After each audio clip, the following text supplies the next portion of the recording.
Well, good day, everyone, and welcome. Welcome, welcome. We're so glad you're here. I am Jan Jeremias, one of your hosts today. I am an integrative health and wellness coach and author who works with people and pets to help them overcome health challenges and live healthier lives. And I'm really excited to be joined here on this virtual stage with my co-host, collaborator, and amazing friend, the very kind Mary Jane McQueen. And Mary Jane, I will pass it to you. Yeah, good day, everyone, and thank you, Jan. Um, Always, I'm honored to be here in presence with all of you. And as it's a mutual friend, Jan Jeremiah has just mentioned, it's just she inspires me every day to shine brightly. And just a little plug, I was so excited to hear that her collaborative book was launched. So I am so happy and for her because I know she has amazing wisdom to impart, as I'm sure others, because I think there might be other collaborators on this call as well. Um, so I am Mary Jane or MJ, and I help entrepreneurs step into their light and share their gifts authentically. And I help them to overcome some self-doubt, find their voice, and help them to co-create visuals that align with their mission. Because when we connect with our true selves, we connect deeply, more deeply with others. And so glad to be here. Well, at least here this sunny, this sunny blue sky morning. So, shall I share the poem? Absolutely. So, this is a beautiful poem by Maya Angelou. And I was mentioning to Jan, I mean, Maya had a very unusual and different cadence to the way she brought her poems to life. So I hope to do her justice today because it's may not necessarily be my normal way of cadence, but it is called Caged Bird. A free bird leaps on the back of the wind and floats downstream till the current ends and dips his wing in the orange sun rays and dares to claim the sky. But a bird that stalks down his narrow cage can seldom see through his bars of rage. His wings are clipped and his feet are tied, so he opens his throat to sing. The caged bird sings with a heart with a fearful trill, and things unknown but longed for still, and his tune is heard on the distant hill, for the caged bird sings of freedom. The free bird thinks of another breeze, and the trade winds soft through the sighing trees, and the fat worms waiting on a dawn bright lawn, and he names the sky his own. But a caged bird stands on the grave of dreams, his shadow shouts on a nightmare scream. His wings are clipped and his feet are tied, so he opens his throat to sing. The caged bird sings with the fearful trill of things unknown but longed for still, and his tune is heard on the distant hill, for the caged bird sings of freedom.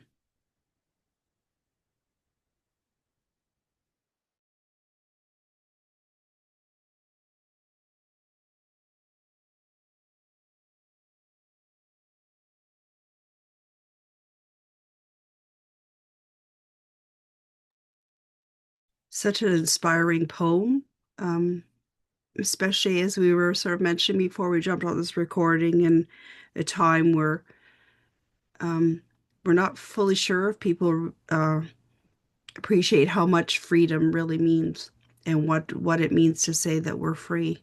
So, on that note, I pass it back to you, Jan. Thank you. Absolutely, Mary Jane. So, welcome, everyone. We are so glad you're here. Whether you're speaking, listening, or simply holding space in silence, thank you for choosing to be here today, for your heart, for your growth, and for the freedom you may be seeking, perhaps even without fully knowing it yet. Our theme today is Unseen Chains, Liberation of the Heart and Soul. This phrase speaks to the subtle, often invisible ways we can feel restricted, not by physical barriers, but by what we carry within.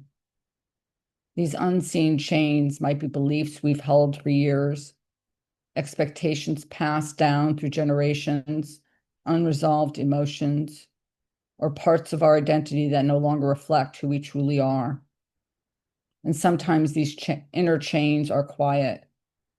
They might sound like I'm not enough. I can't trust myself. I have to do it all. This is how life is. And other times they feel like emotional weight, a tightness in the chest, a sense of stuckness, or a longing we can't quite name. We often carry these limitations unknowingly because they once protected us. They helped us navigate loss, disappointment, or fear. And as we grow and evolve, we begin to recognize that these are patterns, and these patterns may no longer serve who we are becoming.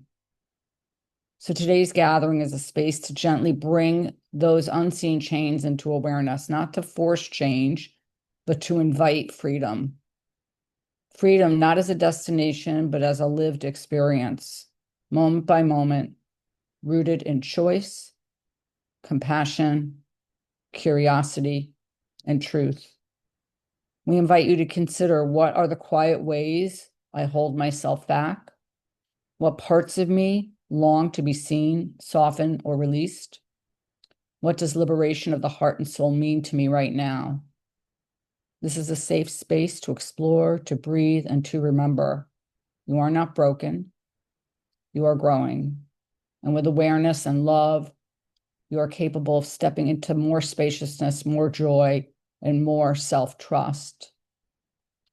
You are welcome to share or simply to be. There is no right way to show up, only the invitation to show up as you are. So let's begin by breathing together. Take a deep breath in and a soft releasing exhale. And let's begin.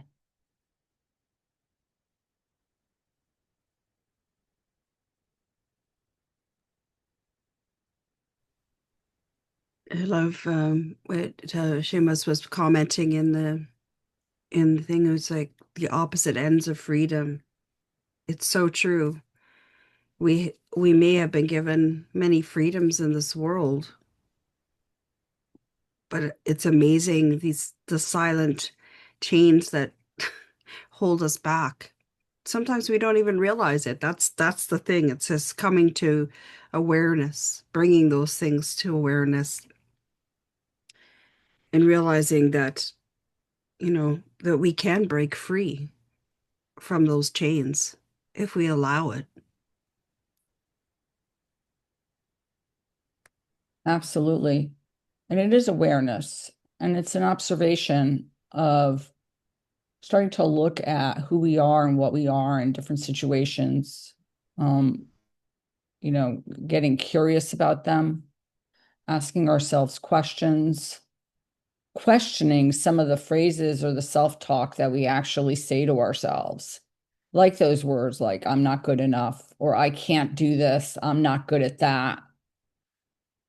And starting to examine those maybe rooted things that were said to us, and usually as a young child or from circumstances that happened, traumas, that all of a sudden we own them. And we don't even try to do certain things because we have those messages in our head and we limit ourselves, from I'll share one. I mean, I was told I was a horrible writer and I shouldn't write when I was in elementary school. How funny is that? And yeah, and took me years to get over that. Like in my head, I'd be like, oh, I'm not going to write because I'm not a good writer. And I think that was part of the reason I chose my given profession, of science, because how much do you really need to write in science? It was a whole bunch of calculations and formulas. I was also very math oriented, like I was really great in math. So it was kind of like I'll leave the English and that part of it away because I'm not a good writer anyway. And so it's just so interesting how that phrase, for years, I carried that phrase in my head. It is amazing, isn't it? And it was like, I mean, the whole sense of what we're talking about today is that whole sense of letting go of those stories or things that we've believed to have been true, and realizing the truth within. That's, it is a courageous thing to let go of those things. Um, it's not an easy path for sure at times, but my goodness, the rewards and the blessings received when we do finally let go of those things that hold us back. And I just want to, I mean, for me, I know, and it hasn't always been like just letting go and it doesn't enter. I mean, I still think that phrase enters my head of like, but I don't attach to it anymore. It's, I don't identify with it, let's say. It might come in, like I'll sit there and I'll write and I'll be like, oh my gosh, I'm so not a good writer. Like, and those words enter my head. And then all of a sudden I'll like question it and I'll be like, wait a minute, like, what are you saying to yourself? But I think that happened at such an early age that it's very hard for me to stop those words from coming in at times. But I don't get wrapped up in them for very long anyway. And as time goes on, the time I sort of attach to them is even less and less and less. Yeah, I love that, Jenny. It's I love what you a phrase that you used in there is that you don't own them.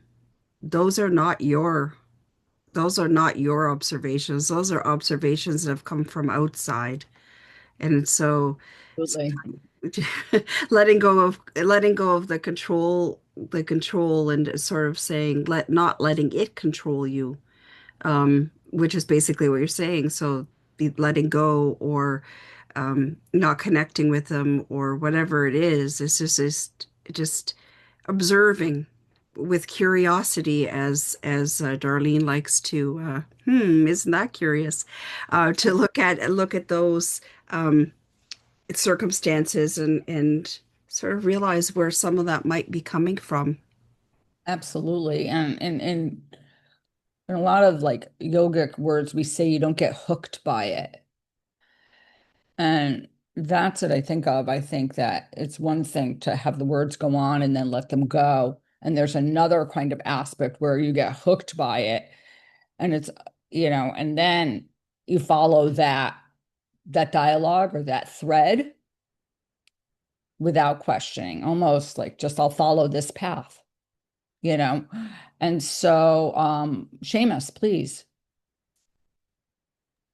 Yeah, it's just on that, like it lands differently, you know what I mean? And I think that's what was coming up for me as you described that. Like, and again, the initial poem, like MJ, was the experience, the vast kind of experiences like I was feeling, when you're reading about the cage bird and the environment and the restriction and the sadness of the caged bird, and in stark comparison, like, the freedom and the joy and the carefree nature of the wild bird. You know what I mean? It couldn't have been a better example, I think, of a great metaphor for everyone's lived experience. Like, you know what I mean? And then it's coming into like how simple comments and other people's perspectives land with us. And I think that's the difference for me. Is I had similar experiences, John, around someone would say something like, I'm stupid. And that landed with me until I was about 40. I always was less than and stupid. And that's 4 decades of a narrative that wasn't mine.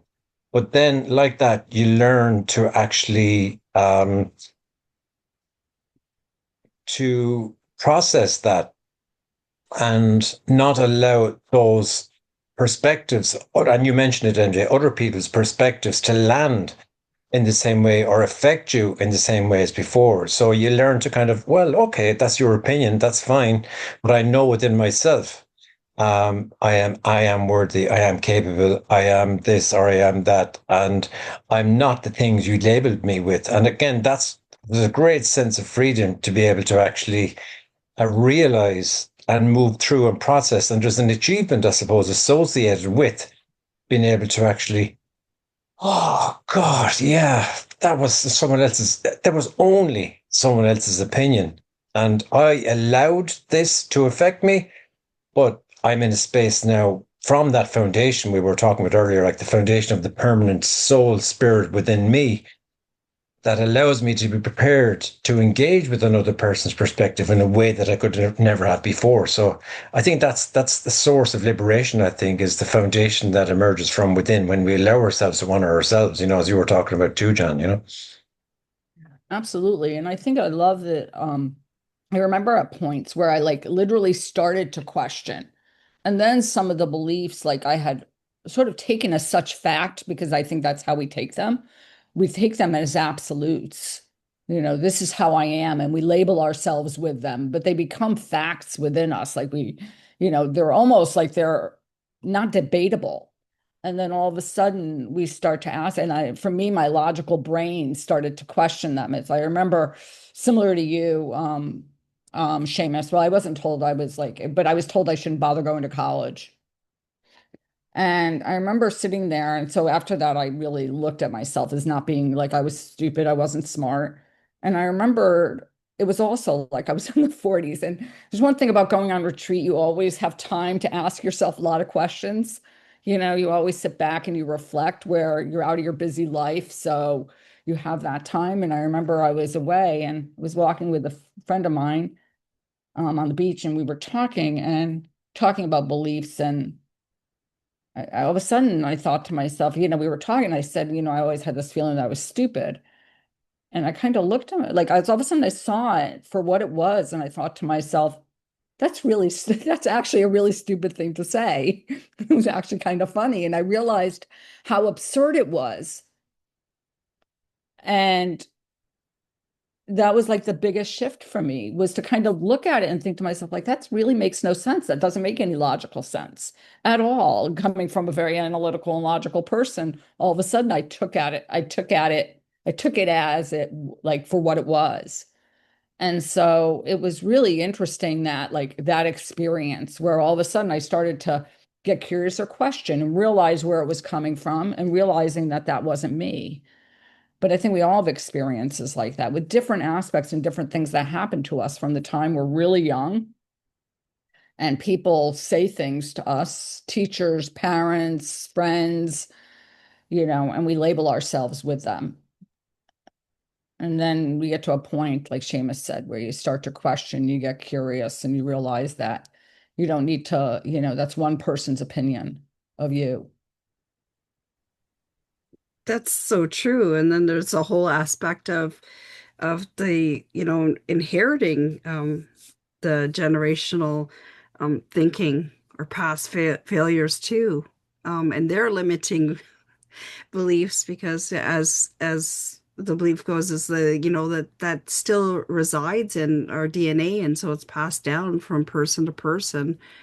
And I truly feel in some sense that perhaps there has been many people that have faced this in the past and been willing to look at it, but I sense that in this age of Aquarius, as they like to say, there's a lot more of us that are taking a closer look at what these traumas are, and realizing that a lot of these things are not ours to hold.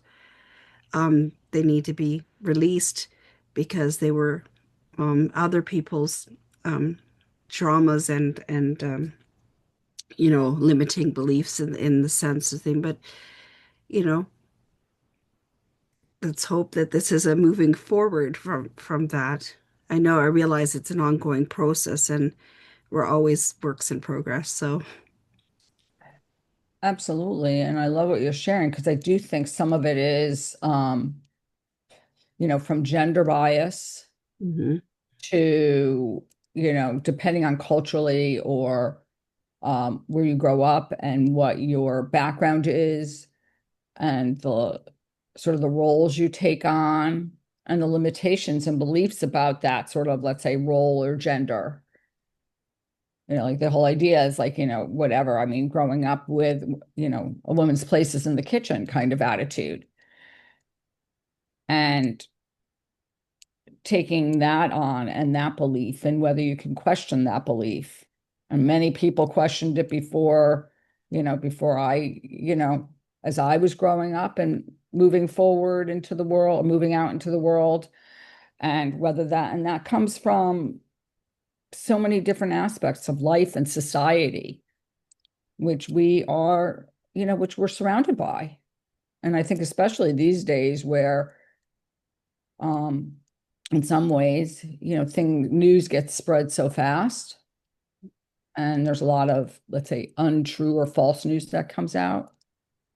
So I think that it's very easy. It's very easy to get shaped by opinions. Yeah, that's for sure. And in any kind of change in our perspective, personal inner perspective, or any other one, it takes a lot of courage and more often than not, a lot of patience um, to on the path to self-discovery. It's not for the faint of heart, as they say. Not at all. And one of the other things that like is coming up that I'm thinking about as the conversation is kind of evolving here is the opportunity that arises as well, like from and again, like when we're very young, this is easier said than done. But if I had the insight I do now as a whatever, like a 50-odd year old, the simple question back to the person who said you're stupid, why do you think I'm stupid? I mean to say, and then you can begin as the process, like to be able to, and this is what happened. My own experience, maybe later in my life, was that I was able to actually then detach through the process of questioning, curiosity, and understanding, be able to get to the well, why did that person say that? And I was able to actually shift the responsibility that I owned for the most of my life back to being curious. Well, why did that person say that? And if only I had been able to actually ask that question directly to that person very much earlier in my life, even at the time when it first arose, which is probably next to impossible as a 4 or 5 year old. But I think that's the opportunity in every challenge we face is in the heat of the moment to operate from our soul energy, and this goes back to identity, I guess. And again, this is maybe the challenge for all of us as human beings. Like when we probably are, as young adults, we're still learning and finding our way in the world. But the sooner we can begin to realize the power of asking that question and the power of curiosity and the power of challenge, the sooner we can, be better prepared to move through and question and experience the benefits of that questioning as we go. So, I mean, so I suppose that's one of the gifts I try to offer to everyone I work with now is to kind of get curious with and not, and you mentioned the word earlier, John, about owning. So, yeah, recognize what someone has said, notice it, listen, hear, and don't own, but begin to question and understand why they felt or question where and why they said what they said or where that perspective came from.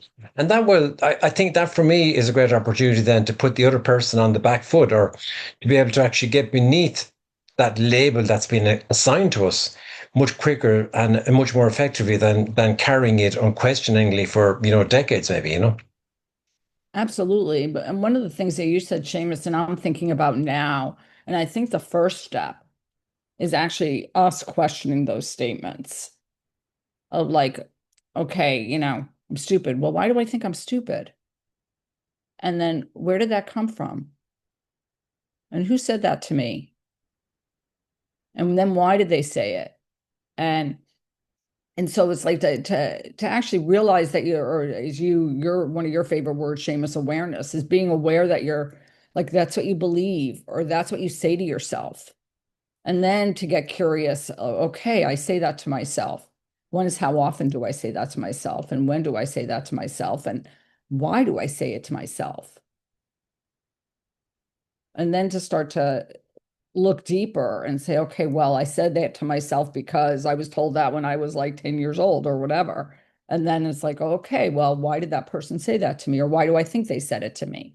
And yes, and a great for and maybe like you said, maybe that's the work for those of us who have young people or to encourage younger people to start to look at those things earlier and earlier in life than let's say, we are earlier than we all are here. But it's never too late to start to look at those things, especially if we're talking about personal freedom.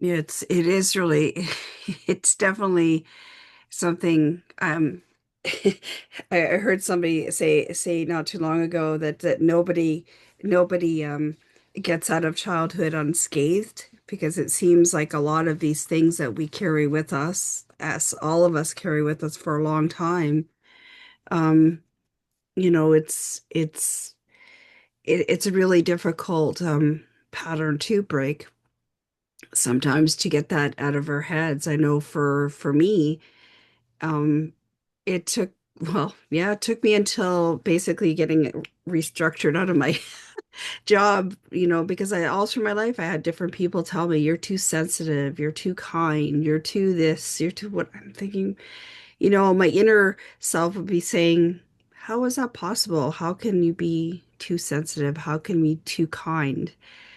Um, and then I realizing, having had that said to me also in the workplace, and then when I was restructured out of my job, was just coming to the realization that that isn't a weakness, that is my superpower. So it's really embracing those things within that are, you know, that now you can maybe consider them as your superpower.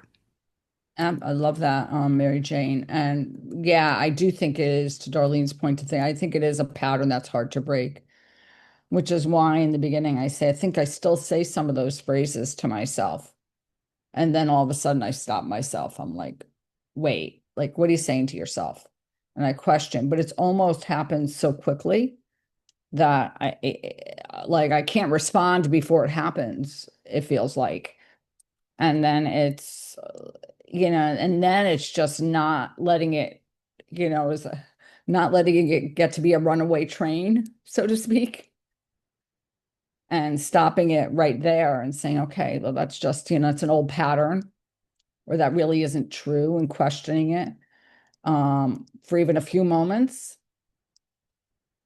and maybe at points for longer moments, depending on what's going on in my life and how tired and other whatever else is going on in my life that happens to be, that where your kind of the weakness tends to be, and that's where you tend to go to the weakness. But I do love the idea, what you shared, Mary Jane, about your superpower, because I think about how many things that we're told as a young person that we're not good at or whatever, and then all of a sudden, we become like, I said I was told I was a terrible writer, and now, you know, I write all the time, let alone the new book with Seamus, which is beautiful. And questioning that and just moving on and doing it anyway, whether people said you were bad at it or not, just because you purely enjoy it or love it, or, and not getting attached. It's just like, okay, well, they can say what they want. I'm going to do it anyway because they don't have any control over, let's say, me, you, anybody. They're just people navigating the world the best way they know how. Did you want to share something, Al? Yeah, I remember when I was studying in Australia, the first year I was there, uh, as a remark by the leaders, our ex prime minister is a very old man now, 93 years old. There was a remark that he made upon the with the Australian Prime Minister Paul Keating. So our the word came out recalcitrant.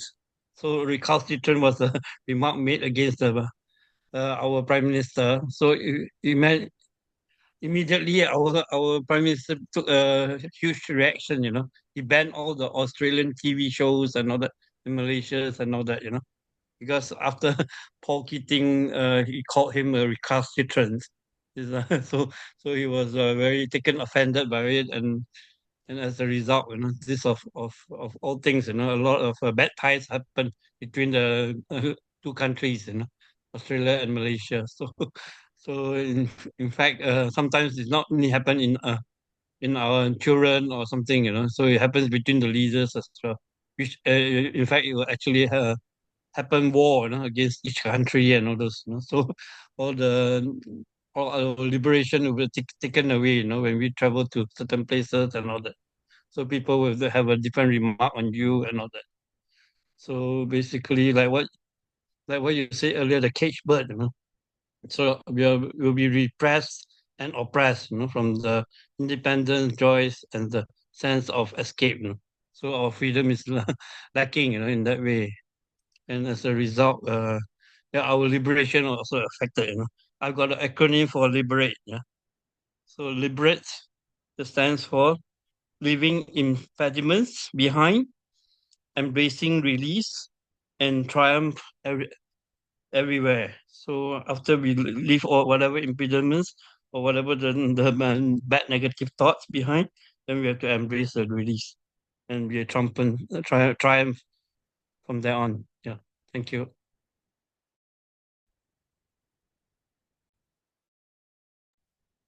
Thank you, Al. As always, include the acronym in the comments in the chat so we can all see it. It's so beautiful. Zara, did you have your hand raised? Yeah, I did actually. And then I wanted to let Al, speak freely without me pressurizing anybody, so I took it down.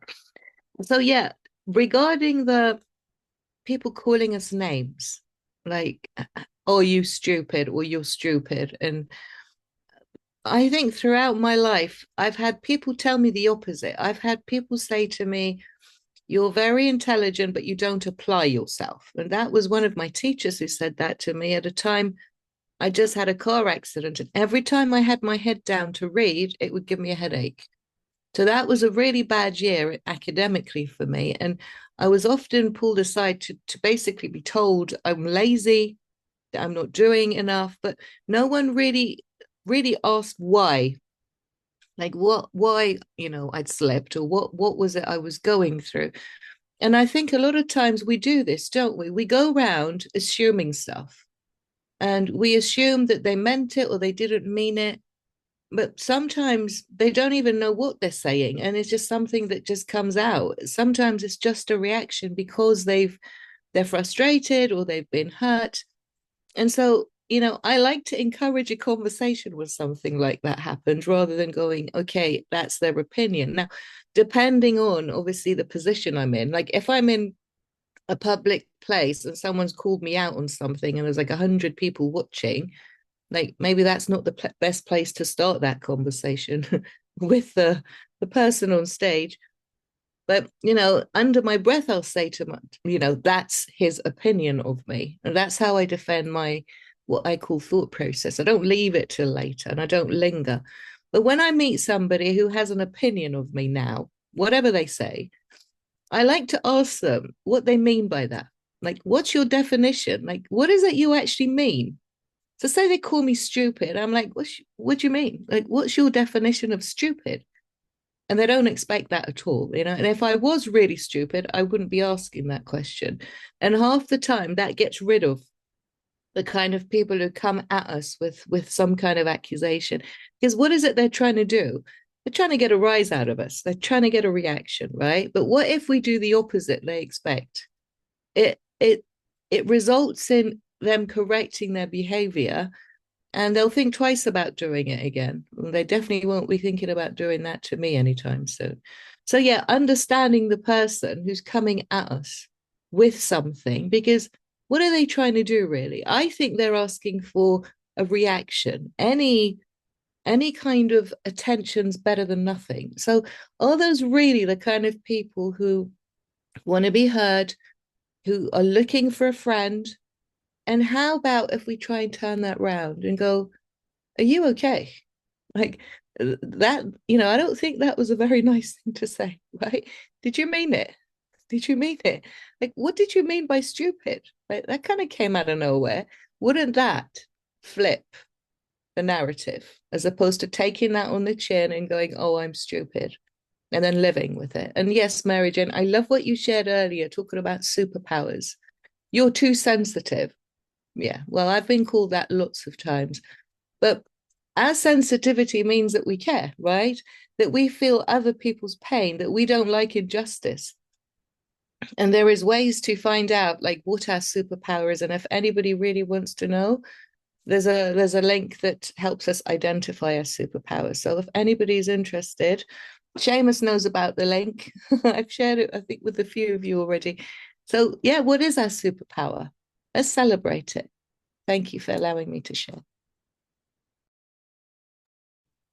Thank you, Zara. That was wonderful. And I love what you shared. And I do think that people are trying to attract attention to themselves in some way. I think they feel less than in a lot of ways, and they're trying to feel more than by making other people feel smaller. Um, and so that's just my thought on it. Having been in that circumstance, I think people are afraid sometimes by who we are. It makes them feel insecure, and therefore they feel like they have to defend in some way. They have to like hold and become like almost do the opposite and be harsh and cruel to make them feel like they have more power than they really, more power to make them feel more powerful. And I too have been accused many times of being too sensitive. So Mary Jane and I talk about that sometimes. And yeah, and I think that that's what ends up happening. And I love what you said. What is your like, what's your definition of stupid, of whatever they say to you, and actually questioning that, even if it's under your breath. So even if it's to yourself, to make yourself feel not as taken aback, maybe. Because I think sometimes when people say things to you, it's almost like you go into this. I mean, I do. I shouldn't say me, for myself, what happens is I go in a little bit of shock. It's kind of like almost like I freeze for a second because I can't believe someone has been like so unkind. And so I don't even have a response immediately at points. It's kind of like I'm so taken aback. And so I think that that's a really nice thing to be able to say to yourself afterwards.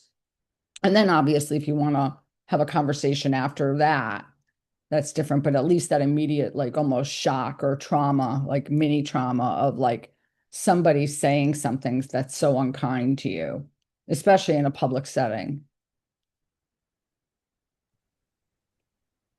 Yeah, Jack. The thing is to acknowledge that we don't have to accept whatever they're calling us, right? So saying under our breath, like that's their opinion, that helps defend our thought process.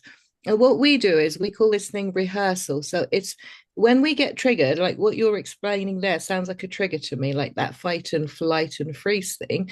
It's rehearsing a different option to go, okay, what are my choices? Walk away, ask a question. Those are the two things that tend to happen. Okay. There's a third option as well. So it's asking for help. So, yeah, can I ask for help in this situation? We can ask help from ourselves.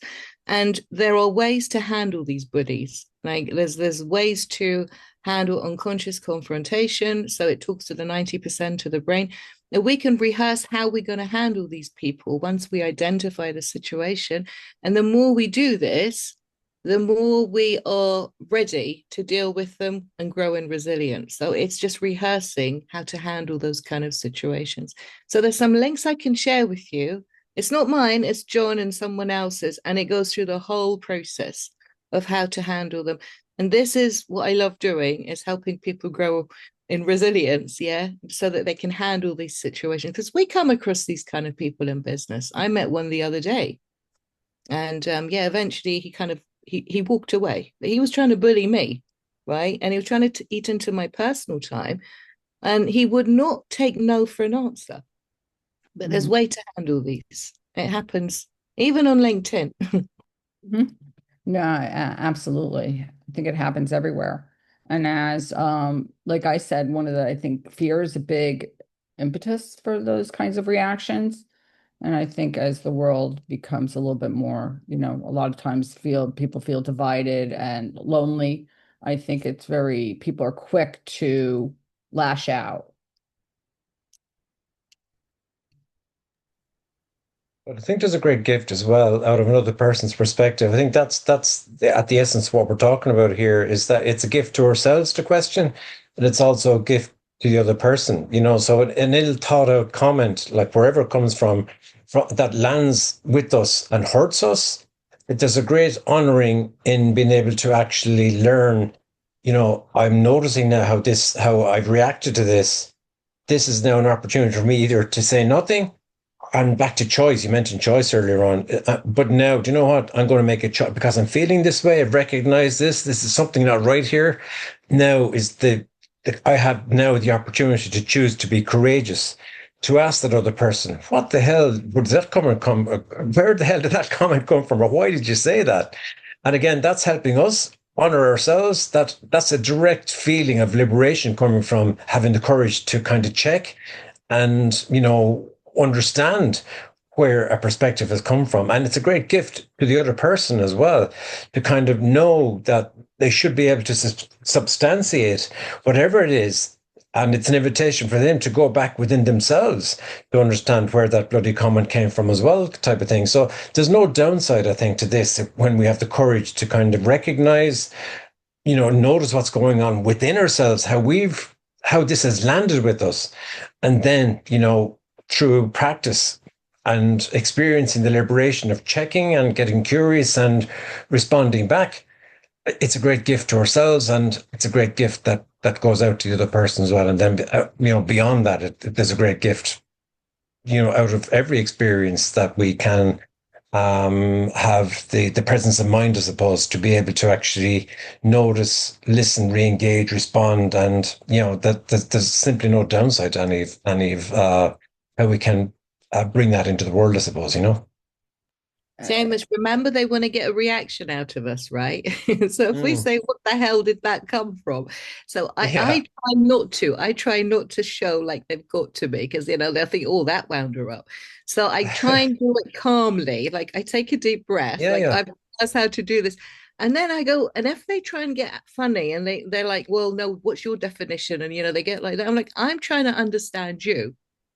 Don't you want to be understood? And then that suddenly really shocks them because they do not see that one coming at all. Mm. No, yeah, 100%, Zara. And I think, but I'm like was listening also and hearing that sometimes, it's a conversation or the comments from people that really have the best of intentions for us. And I'm not talking about strangers or whatever. And I think I've gotten a lot more outspoken in those situations where I'm sitting there and I'll say to people, like, I know you're trying to like help, but the way you're phrasing that is not serving me. Like that is really the way you phrase that is really not helpful at this moment. And where I never would have said anything like that, especially to people that I cared for and loved. I probably would have sat back because I would be too concerned about hurting their feelings or saying it in an unkind way. And now it's not like I'm unkind at all. I'm like, I love you, but this really, at the moment, what you're saying is really having the exact opposite effect because they don't know unless you share it. And then all that happens. I know from personal experience, all that happens is like the sort of angst and sort of disconnect between you and other people versus a deeper connection between you and other people. Darlene, please. Hi there. Yeah, so for me, it's interesting because that's curious that MJ had mentioned earlier. It is such an integral part of my conversation, my internal dialogue, as well too. I have throughout my whole life, I've been told I'm too quiet. I can't stand up for myself because I'll never speak my mind. And just things that I find now, I'm 54 and I still every now and again question, where's that coming from? Whose voice is that? Is it mine? Because it sure as heck doesn't feel like mine anymore. Um, but when I have these conversations, or I'm in those moments where, somebody says something to me that really kind of takes me aback, that's curious. It's that pause. It's that moment of pause, and a bit of compassion for the other person, and in the respect that what's happened in your world that you're showing up with this kind of animosity, or this kind of angst, or anger, or just even in your tone of voice, what's going on for you. And in that thinking of, that's kind of curious, and pausing, it gives a moment where that reactivity for me doesn't happen.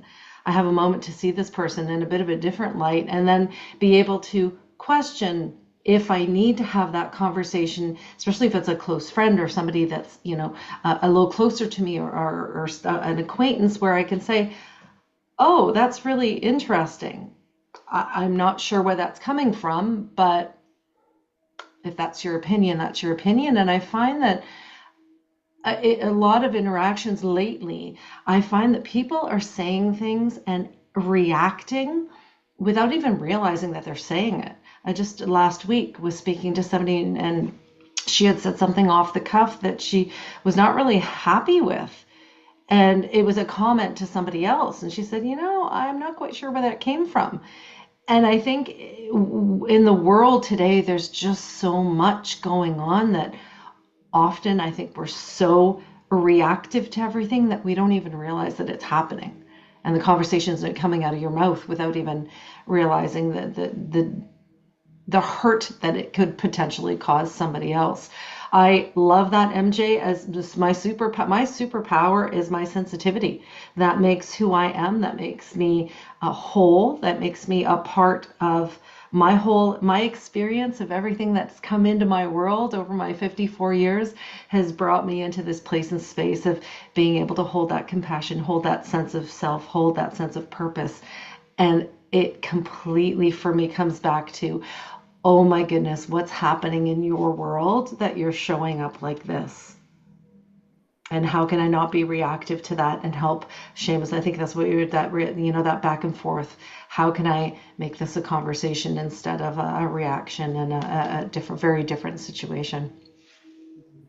Thanks, everybody. Oh, thank you, Darlene. So absolutely. And I think the other thing that's happened with time, and we've spoken, is I think that technology has not helped. I think we tend to not think about what we say necessarily, especially when we're texting or sending messages or whatever, where there is this sort of disconnect because we don't see another set of eyes across the table or across the Zoom. And all of a sudden, it's almost like it's not really a person, and the way you phrase things, the way you say things, what you say, there is a total disconnect. And I don't think we realize sometimes how hurtful we are in what we say. And it's not intentional by any means, but there is this element of sort of like unconsciousness.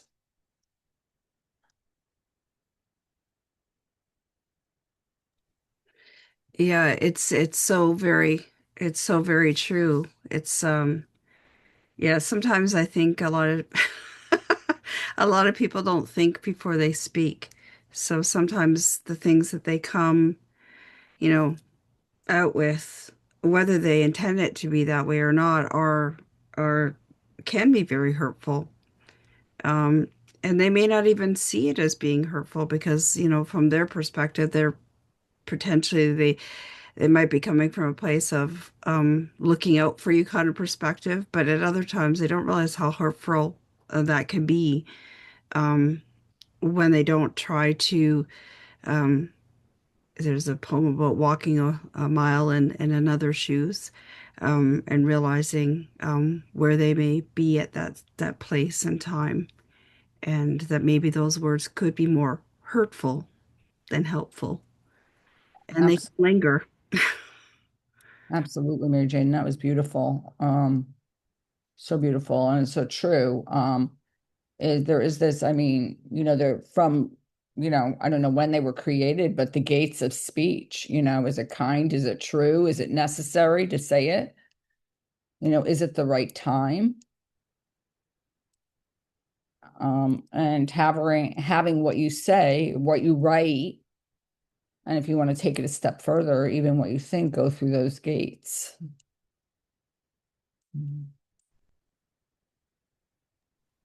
And I think Jack Cornfield wrote about this as well, John, about the observer, like getting to the position of being the observer of your inner narrative. You know what I mean? Because it leads us down the garden path, basically, this inner voice, the inner narrative that accepts.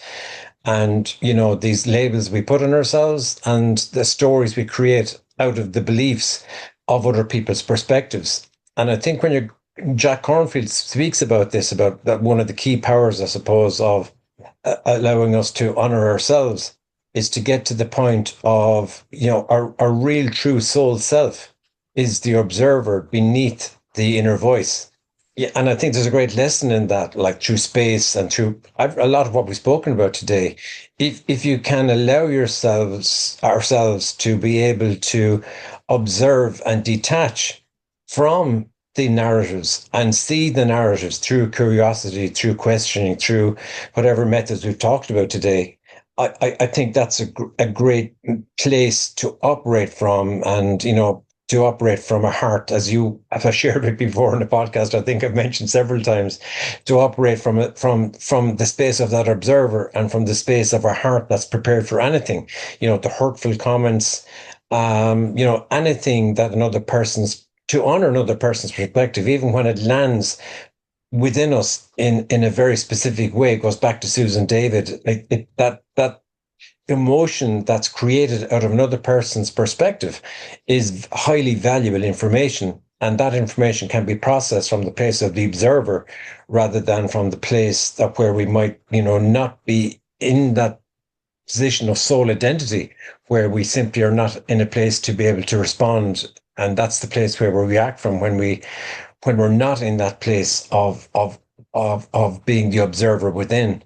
When we can't operate from that space, I think we're more likely to react in a way that doesn't serve us or doesn't serve the other person, I guess. So that comes with practice too, I think.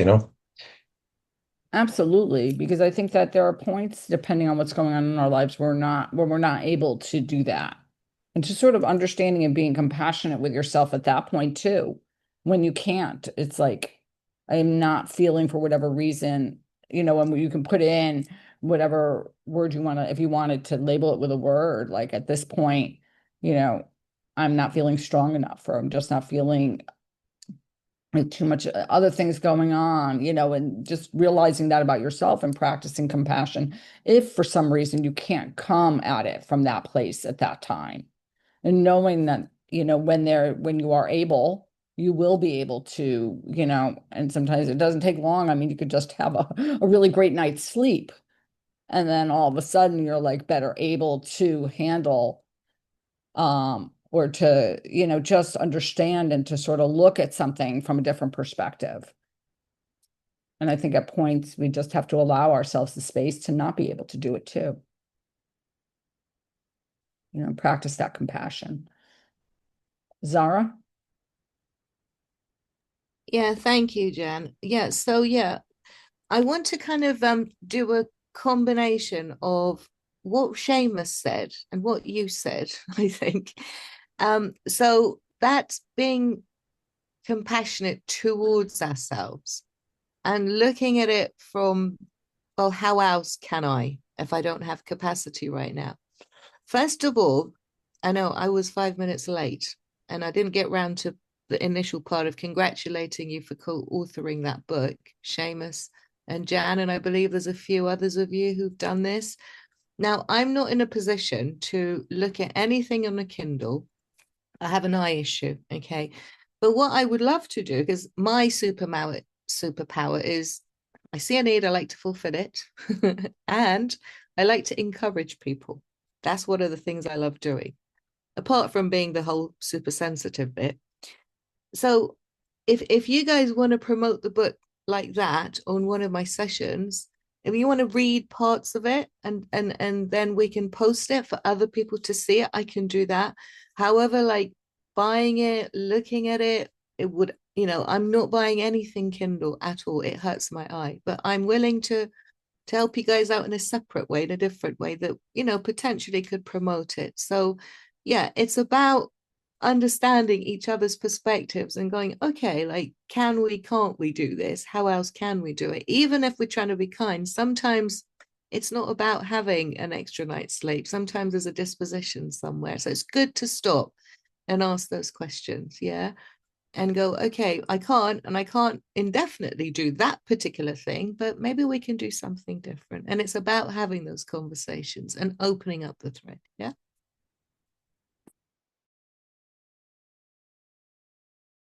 And I think Thanks, that, Sarah. yeah, go ahead, Seamus.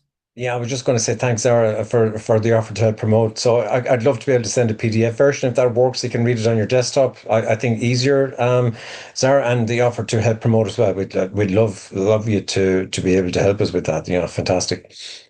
Could you read parts of your story yourself? I'd love to get you on the show and then you read it and then other people can go, okay, maybe a chapter of it or something. That's what I was thinking, but we could talk about this offline. Jan, you too, anyone else that was part of the book. I don't even know if you guys all want to come on a show and do it.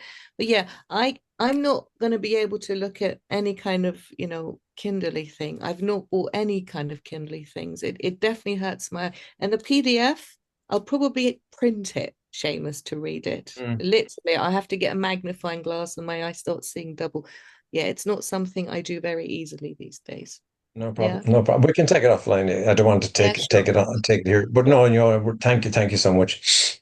Yes, thank you, Zara. And I think one of the words you used, Zara, was giving yourself enough space, like giving yourself space, whether that be one breath around, deciding in the, let's say, in the heat of the moment, what, what you feel called to do. So you get out of that reactionary place and move into a space of being just doing something with awareness. Yeah, you're right. So, Jan, we've got the one on the 8th. If you want to come along and do a preview of that, you're welcome.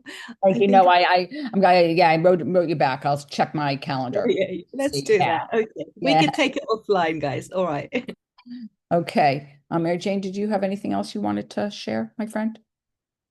I just wanted to say what a beautiful conversation. I'm so glad so many of you managed to join us live here today, and I hope a bunch of others, if you feel free to share the recordings of these conversations with those you think that it might value.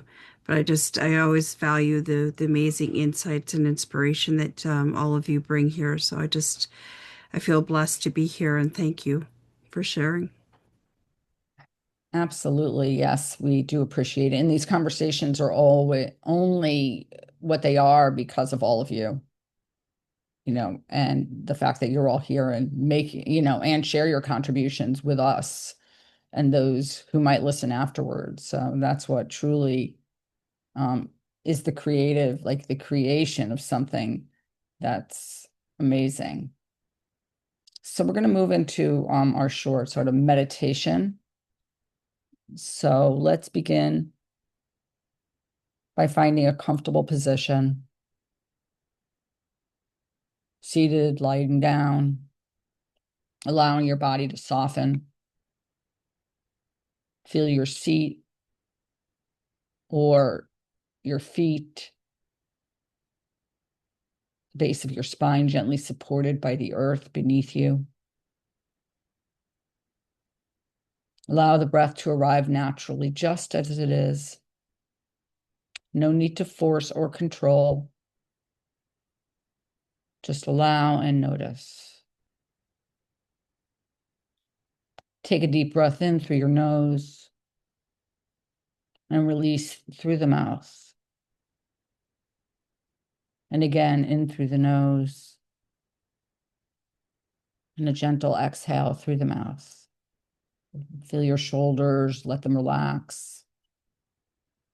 Let your jaw loosen. Allow the space around your heart to open even just a little.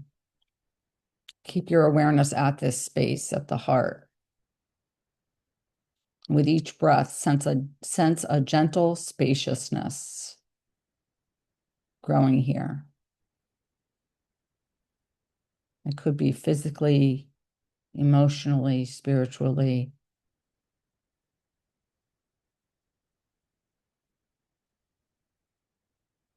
Making space in my heart with each breath.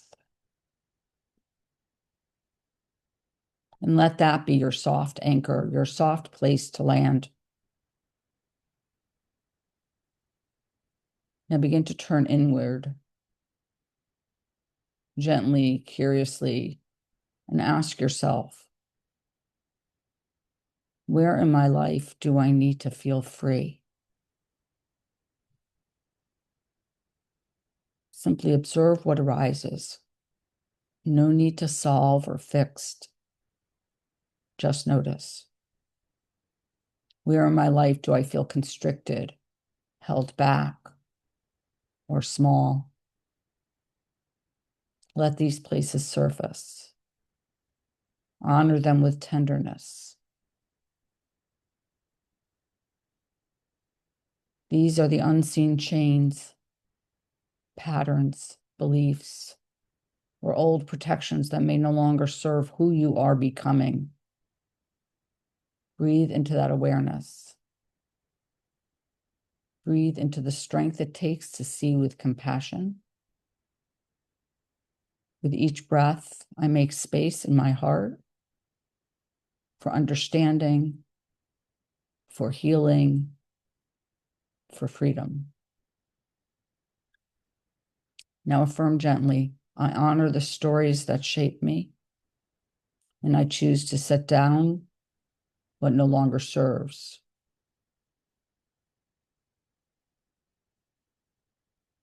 I honor the stories that shaped me, and I choose to set down what no longer serves. Freedom is not a destination. It is a choice I make within. With each breath, I return to myself. With each breath, I make space in my heart. With each breath, I create space for new possibilities. If it feels right, place your hands on your heart. Feel the steady rhythm beneath your palms. You are here. You are whole. And you are free to begin from this moment. Stay with this feeling for a few more breaths. Spacious, soft, and rooted in truth, in your own truth. And when you're ready, gently begin to return to the room. Wiggle your fingers, your toes. Take one final nourishing breath.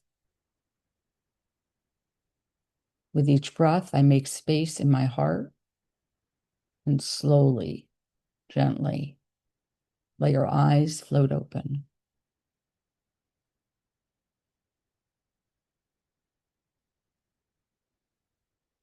Thank you all so much for joining us today. As always, please connect with us during the week. We'd love to hear from you. If you want to share the recording on the YouTube channel when it's ready, which should be later, it's usually shortly after this, we'd greatly appreciate it. If you feel it might be helpful or serve someone in some way. We're taking a short hiatus for the summer of our workshops. So we're taking a little bit of a reprieve to work on some other projects. But we'll be back in the fall, and we're offering a 3-workshop package for the last 3 workshops. September, I think, October and December, I think they are. Yes. And we've labeled that, or Mary Jane coined this, Soul Spark.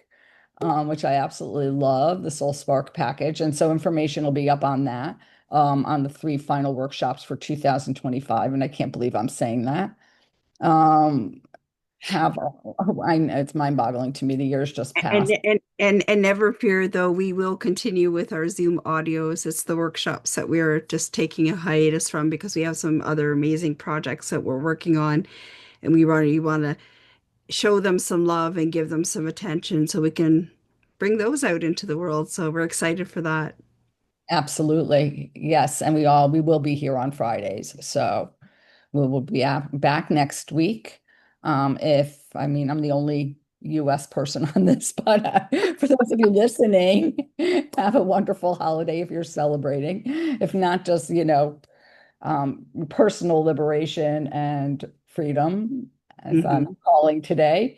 And have a great week, everybody, and a really wonderful weekend. And we hope to connect with you soon. Thanks, everyone.